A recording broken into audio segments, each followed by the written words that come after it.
Wake up! Good morning! Welcome to Two Eggs in One Podcast, where the bacon is never burned, it's just a little bit crispy. I'm Tommy.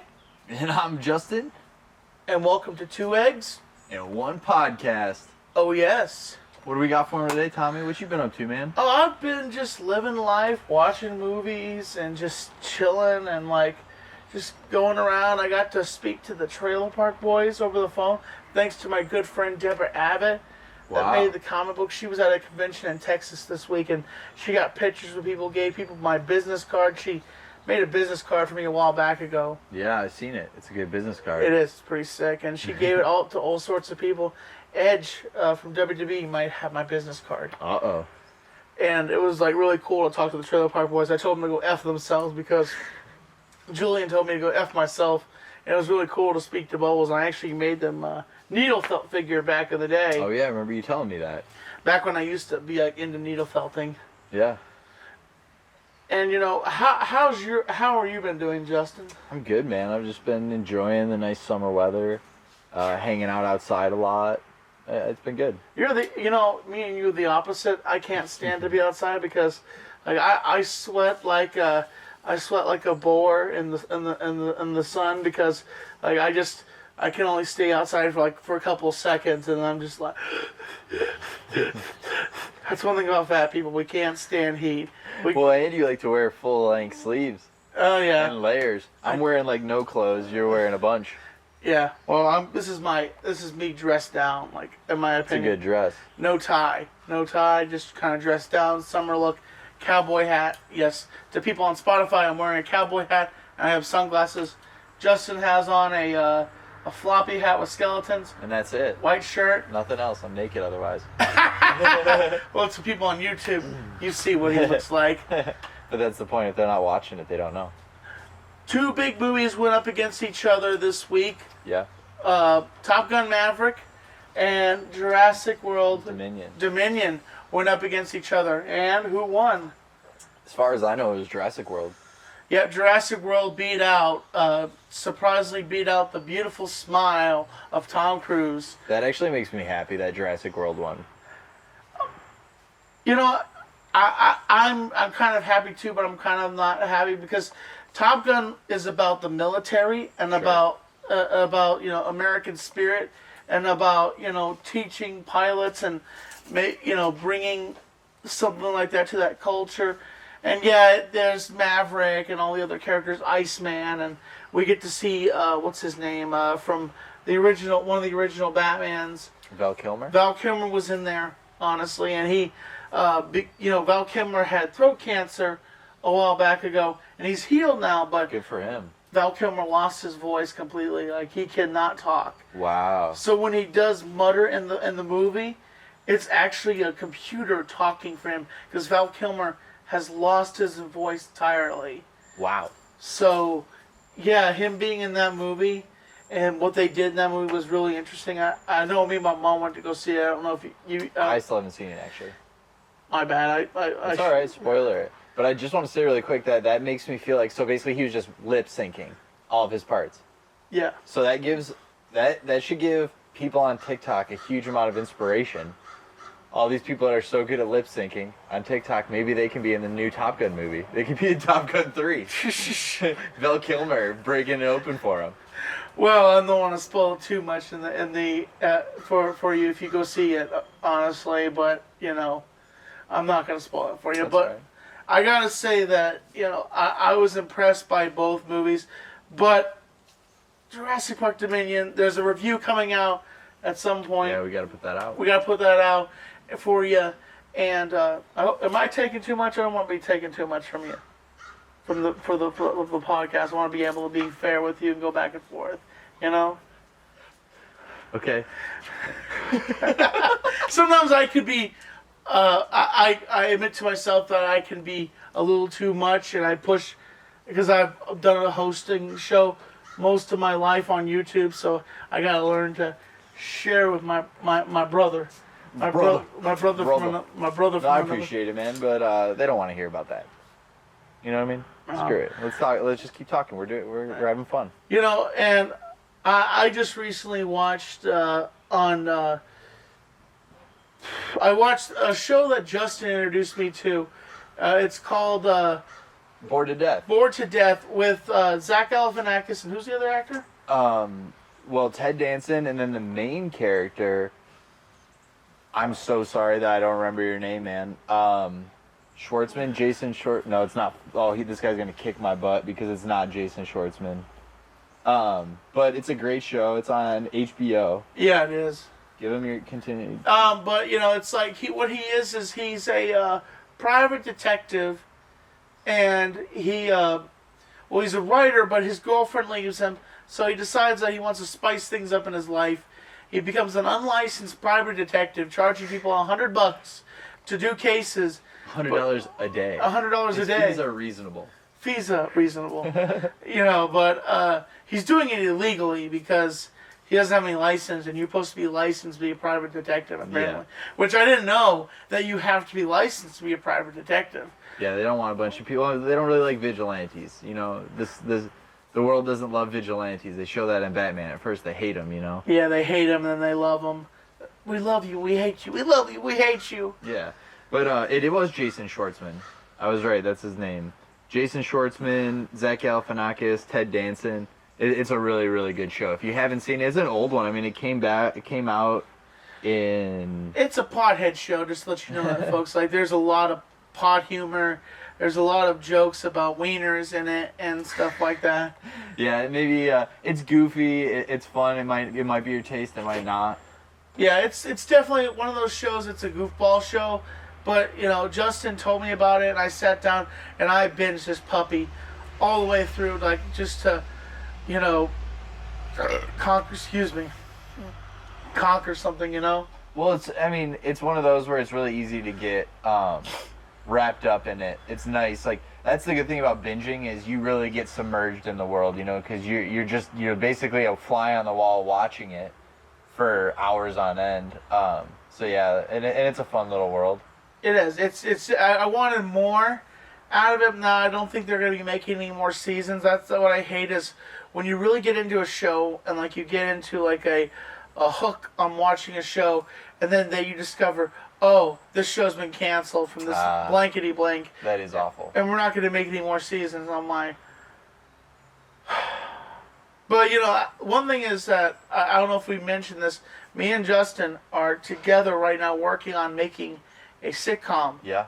And can I say the name of it? Yeah. It's called What's Wrong with Morton.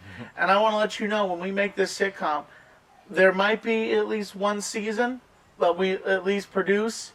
You know, like, just to let you know that there either 2 or 3 seasons, maybe, sure, depending on how me and Justin tolerate each other, handle each other, and like work together. Sure.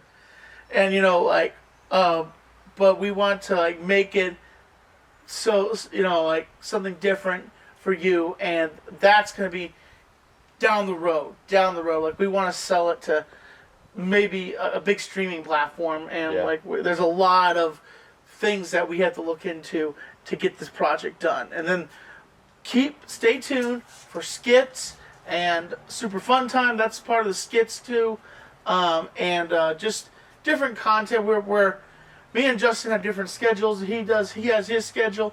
I have my schedule. So it kind of like balances back and forth, and you know, there'll be vlogs that'll come out with me and Justin, or me and Tyler. I love the way you're smiling. Okay. Yeah. Okay. Tommy's middle name is Plug. Plug. He's always plugging. I love plugging. I mean, not plugging like that, but that's not what I meant. I do like to plug people because I like to give people support and build their names. You know, like Justin Wood on TikTok, Woody's World on TikTok. Yeah. Too Tall Tyler on TikTok. We've had him on guest, and at some point, you know, we're gonna have some guests here, maybe some wrestlers for Tommy Talks, or maybe 2 eggs. We want to broaden the show here and bring on some people. Yeah. So what do you think? When, like, we have been working on this sitcom?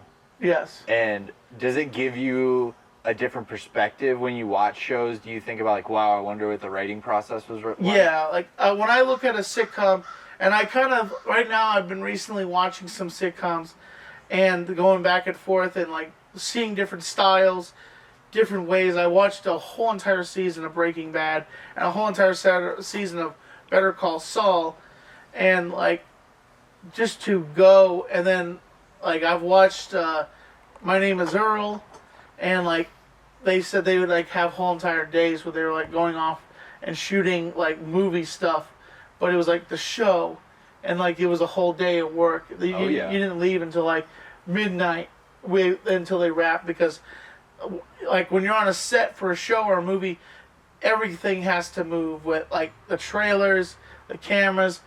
Most of the time when you see like in sitcoms, they're not actually driving. They're actually in a green screen car that doesn't even have an engine in it and has the window removed, but it looks like there's a window there. Yeah. But that's how like Hollywood does it. Like they just kind of do what they do, you know. Movie magic. You gotta you fake it because it's a lot cheaper sometimes to fake it than really do it. You know, you can't even make Jurassic Park unless you fake it. Yeah, like they're not there. It's a tennis ball. But in the original movie, actually Rexy was there, and it was an animatronic. Yeah, they had a lot of animatronics. And it got rained on, the big Rexy, and she started shaking because the skin was soaking in the water, and it looked like Rexy was cold and having little strokes on the set. They had to stop between takes, but it just looked so real when you watch the movie Jurassic Park. We were talking about Jurassic Park earlier, and I think something that I really liked, that I did like about it, is that they always try really hard to make the dinosaurs look cool. Yeah. Like even the first one, they tried pretty hard. It's like you can make a movie, and it really shows you the difference in production value. If you have a lot of money to make a movie, you can make it look really, really awesome. Like imagine like a low budget Jurassic Park. Oh my God. Really, really bad costumes. Jeez, and blow up T-Rexes running around. Like or maybe like the old Godzillas where it's like miniatures and they're standing, like they have like a T-Rex, or like, because they even did Star Wars like that, you know, they had all the things with miniatures floating around on a black screen. George Lucas is like, wait a second, let's take all that creativity and flush it down the toilet and put more CGI dinosaurs in the background and like change things around. And a lot of the fans hate George Lucas for doing that, for going back and changing the beautiful artwork that was in the late 80s, like that they provided. And you know, a lot of Star Wars fans want George Lucas' head on a pint. A pint. Like a pint of liquor? No, like a spear, pint. Pike? Yes, a pike. Like the fish? No. I'm just supposed to say with you, man. I'll mess with you. I'll miss you, boy. But yeah, I mean, I get that a little bit. People not wanting people to have the movie changed, because even now when I asked you, hey, you want to listen to some Led Zeppelin earlier? I'm looking through on Spotify, and they have all the remastered albums. Yeah. And it's like, oh. I'm really glad that they have some of the original stuff, because to me, some of the old music, part of the draw to it was the rawness of it. Yeah. So I get that, why people would be like, hey, that's not the Star Wars I remember. You know, I get it. Personally, I'm a new age guy, so like, you know, I do like the old stuff, but you know, like for instance, I like Bon Jovi. It's My Life, and a lot of people are like, that's a new garbage, dude. The Bon Jovi, It's My Life. Like, hey, Living on a Prayer and stuff like that. That's the old stuff. Oh, living on a prayer. That's the new stuff? No, that's the old stuff, I think. Living on a Prayer was... Oh, okay. Well, I think that was possibly the old stuff. I can't remember what. Back when Zombie was... Not Zombie, but... Bon Jovi was on drugs. Zombie Bon Jovi. That's a fun concept. Rob Zombie is another dude that is like ballparking, like awesome, but he's like super smart and super creative. Oh, wild guy. I've seen him live perform music. Really? Great. one, he's a great performer. Oh yeah. Two, he's unique. He has his own sound, so he has like a cult following. Oh yeah. And then he puts on a really great show. He has costumes. He has people running around doing like almost like Cirque du Soleil things. People on really big stilts, just do, like a whole show. So it doesn't surprise me that he then goes on to make some really awesome movies. Yeah. Like, what was the one that I watched with you at the farm? House of a Thousand Corpses. I'm not gonna lie, I did not think I was gonna like it, but then after watching it, I was like, that movie was made by someone who wanted to make a movie. Because a lot of times I feel like the art of movie making is kind of being pushed aside in our world. Yeah. Where if you make something that's really unique, people are like, oh, that's weird. And it is weird, but like it's cool because it's that person's perspective. It's that person. This is how I see it. This is how I want to do it. Where you have things like everyone's a photographer now, right? Yeah. Because everyone has a cell phone, and the cell phone takes really good pictures. Yeah. So it's like everyone can take really good pictures, which is part of the battle. But then it's like the people who really stand out are the ones who understand perspective and making it something unique. Yeah. And that's what Rob Zombie does. He's a creative person. Now, I'm a dipped-in horror fan, and I love the horror world. If you look at from the House of a Thousand Corpses to Devil's Rejects, they went semi-serious like movie when they did Devil's Rejects, like completely revamped it and made it look different. From his like music format to like super serious horror film. Interesting. And I know you haven't watched it. At some point, we should watch it. You know, if you are interested in watching that. Sure. And it's entertaining. You know, they have three movies, and they're definitely decent. Like they wrap up the characters of Captain Spaulding and like the woman. You know, like they had that crazy laugh. I don't remember. I mean, I only saw it one time. I don't remember it that well. Oh, okay. But that sounds interesting to see how to see what they do with the future of it. It kind of saddens me to hear that it's changed a lot because I thought that was most of the draw of it was that it was super unique. It even reminded me a little bit of I'd even put him on the borders with characters like Wes Anderson or Quentin Tarantino, who people say were, or Alfred Hitchcock, like people who said that were given the name of being like trendsetters in cinema. I would say that he rides that line because he was so creative with what he was doing, you know. So it saddens me to think that he might actually go more mainstream. But at the same time, like, hey, maybe it doesn't matter. Maybe there's room for it. Yeah, there's room for it, like change and like just the variance of what it is in cinema and what there is for film and shows and stuff like that.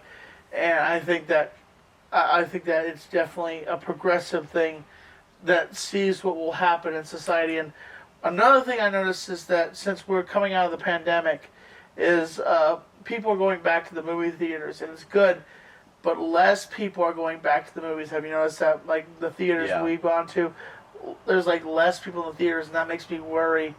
Like, how long are we gonna see until theaters fully shut down? Like because I think, in my opinion, I'm not sure how to be political or nothing here, but I feel like we've done some damage to our social environment. Oh, we definitely. I mean, I'll say, in my opinion, we've changed life. We've changed culture. Yeah, we have. In a lot of ways, it was kind of a long change. You know, the whole personal devices, internet being at your fingertips, all of that definitely slowly pushed people towards less and different, maybe not even less, but different social interaction. Like the invention of VR changed the world too, where, you know, I don't do it, I don't think you do it, but there's people who they sit and they go on VR, they have an avatar, they live in that world a lot, like, you know, hours of their day they're hanging out there, but they're doing social things, they're talking to other people, they're playing games together, they're sometimes in these VR worlds they're just sitting in a VR bar talking, drinking. Yeah. Can you imagine being drunk on VR? And I think you get drunk in real life and in VR. I think you do it both. But yeah, but it's interesting because then you had the lockdowns, Yeah. which caused people to have to not be as social in person. You know, Zoom Zoom like took over. Like Skype used to be a thing, but Zoom blew up in that time period. They just marketed correctly, and Facebook got really big again, mostly full of politics. TikTok exploded. Like during all social media. All social media, like it just all social media got blown up, and like at that time they were releasing so much on Netflix. Streaming platforms really pushed it. The Tiger King came out at that point in the beginning of 2020, and you know, like it was just you were so hooked you didn't go anywhere. But you know, I have a job where I have to go to work, and I'm not one of these people. You know, like I wasn't fortunate to be one of those people who just sat at home and did nothing, and like didn't have like I had to go to work. Yeah, I thought it was funny. I was labeled an essential worker. I was washing dishes at a small restaurant grocery store, and it's like I didn't realize that was essential. It's funny how you were working at a restaurant as well, right? I work at a business. I'm not going to say what it is exactly, but I work at a business that is like somehow. But the joke I want to make about it is it's funny that it was essential. It seems like that. It seems like something like that. Some of these, but at the same time, to me, actually, all businesses are essential. Like, if anybody wants to have a business and they want to be open, they should be able to be open. Yeah. Like, who cares? Like, just if you don't want to do something, just don't go. You know, it's like people should be allowed to do whatever they want as long as they're not forcing other people to do it. You know? Oh, I'm going to go to this mom and pop store. No. You can't do that. You have to go to Walmart. You have to go to a big chain store. It's true. Like, for the mom and pop store, we have to force them with regulations and shut them down because you somehow could get sick by going into. But can I get sick from going into a big chain store? Like, yeah, that was weird. It was. And I don't think we'll ever get a straight answer because there wasn't a straight answer in the past. So I'd just be surprised to ever get one in the future. But like speaking on how that affects the movie theaters, right? Like movie theaters were definitely shut down, and then they had a slow return, like you said. So now you have a situation where you're kind of lowering the amount of time people are going to spend there. And that's also because of Netflix in general and streaming, because that was already happening. Movie theaters were already kind of being phased out since like the 2000s, you know? Yeah. And it's interesting because I think there's two options, and both of them involve a lot of movie theaters closing. And I think they'll also be smaller. But here's my suggestion is I think that they should work on doing more events right inside there, because one of the most fun things I ever did, this was back in, I think it was high school, maybe it was middle school, but a friend worked at the local movie theater. And we hooked up our Xbox. Ooh. And we would play Halo on it.